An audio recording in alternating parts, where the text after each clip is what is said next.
Bonjour les tourneurs, bienvenue dans mon atelier. Alors, le défi du jour pour moi, on m'a passé une commande, une personne souhaite que je lui fasse deux coupes en bois qui vont être utilitaires. Et puis, sa demande, c'est que la partie en dessous soit à l'image d'un jeu d'échecs d'un roi et de la reine. Alors, sur Internet, je suis allé me chercher des images. Et puis donc, l'idée est de copier ce qui est en bas. Et en vérité, sur le papier, la partie à copier, donc j'enlève la tête là, du roi. Alors, la partie à copier a 78 mm. Et ma coupe, grandeur réelle, la partie va avoir 124 mm. Donc, le défi, c'est comment je fais pour agrandir ça, pour arriver aux bonnes proportions.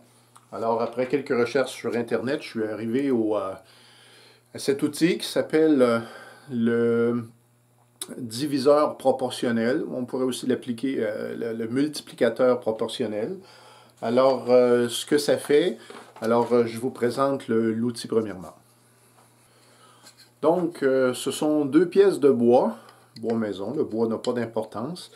Et les dimensions de mes pièces sont longueur 200 mm, largeur 20 mm, épaisseur 10 mm.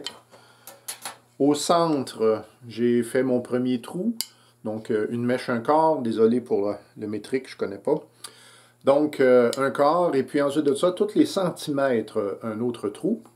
Et vous comprenez le principe, c'est que avec un pivot, eh bien, je vais mesurer sur ma pièce de papier la dimension, et à l'autre côté, j'ai la multiplication, ou encore, on a l'inverse. Je mesure ici, et ici, j'ai la division, et le tout est proportionnel, parce qu'on est toujours avec le même pivot. Donc, très pratique. Je réassemble le tout. Je me suis fait des petites pièces de caoutchouc pour que l'œillet ne tourne pas lorsque je fais bouger le diviseur. Donc, ça me permet de donner une certaine tension, et lorsque je fais bouger l'outil, bien la pression reste là. Petit truc en passant, moi j'ai personnellement dessiné un petit triangle au bout parce que c'est important, les trous doivent être exactement alignés.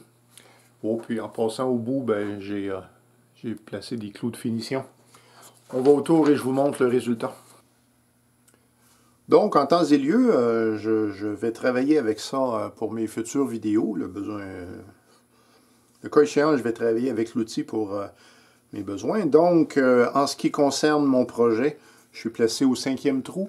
Et puis, ce que je fais, je me place à la base et je vais chercher ma longueur maximum. Je viens sur ma pièce. Et là, évidemment, ma pièce, elle est travaillée, mais ça vous donne un aperçu. Donc, ça, c'est ma longueur maximum. Je pars toujours du même point de départ. Et ensuite, je vais tracer les différentes transitions. Donc, ici, pas vrai, l'autre côté. Donc, je me place comme ça. Ici pour la petite boule. Donc, vous voyez à l'œil, comme ça. Et puis, etc. Vous avez l'idée. Donc, ça permet les transitions. Et ce qui est vraiment intéressant aussi, c'est que ça fonctionne pour la, comment je vous dirais, la largeur, si on veut. Donc, je viens mesurer comme ça. Et puis là, bon, je ne peux pas utiliser l'outil pour... je dois utiliser, dans mon cas, je prends mon vernier comme ça. Je viens mesurer en millimètres et après ça, je viens faire ma profondeur. Donc, je reprends ça pour la démonstration.